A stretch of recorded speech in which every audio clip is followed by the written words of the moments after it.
l'émission, nous avons 300 secondes pour vous expliquer comment. Aujourd'hui, nous allons aborder le thème des médias et de l'opinion publique dans les grandes crises politiques en France. Notre objectif sera de montrer comment les médias participent à la formation et à l'expression de l'opinion publique. Le sujet que nous traiterons sera les médias et l'affaire Dreyfus. Avant de débuter, replaçons-nous dans le contexte historique. La Troisième République s'enracine progressivement, même si elle est secouée par des crises, comme celle de l'affaire Dreyfus, qui, à la fin du XIXe siècle, a fait couler beaucoup d'encre. Mais pourquoi et comment cette affaire est-elle tenue en haleine la France et le monde pendant 12 ans?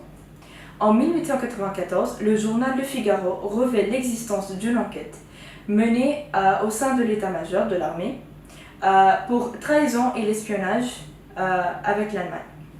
Le jeune capitaine Alfred Dreyfus est accusé d'avoir remis des documents militaires à l'ennemi allemand. Proie facile car de religion juive, il est immédiatement mis au banc des accusés par le Conseil de guerre, condamné sans preuve et dégradé et chassé de l'armée. Il est jugé et fut condamné à perpétuité.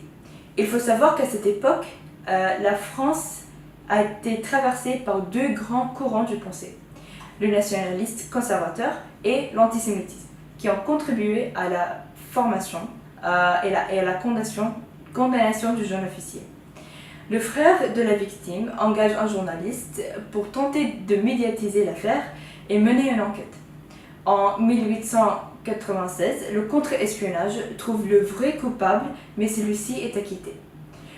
L'état-major refuse de revoir le jugement d'Alfred Dreyfus et tente d'étouffer l'affaire. Plus de 100 000 articles auraient été écrits sur cette affaire qui vont influencer l'opinion, mais aussi diviser la population française en deux.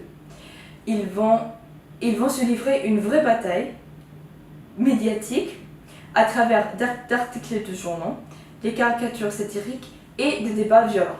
Émile Zola, qui fait partie de l'élite intellectuelle, partisan de Dreyfus, publie dans le journal Aurore une lettre ouverte « J'accuse », qui est destinée au président de la République.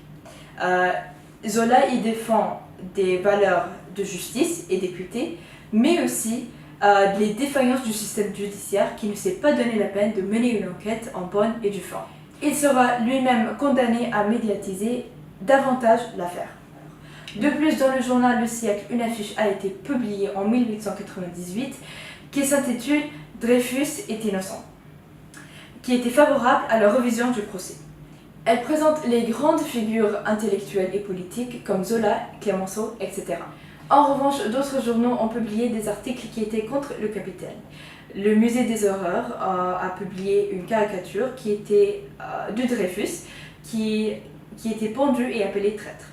Par ailleurs, dans le journal La Libre Parole, un journal antisémite, publie une caricature datant de novembre 1894 qui reprend tous les clichés sur les juifs. Le grand nez, les grandes oreilles et la traîtrise.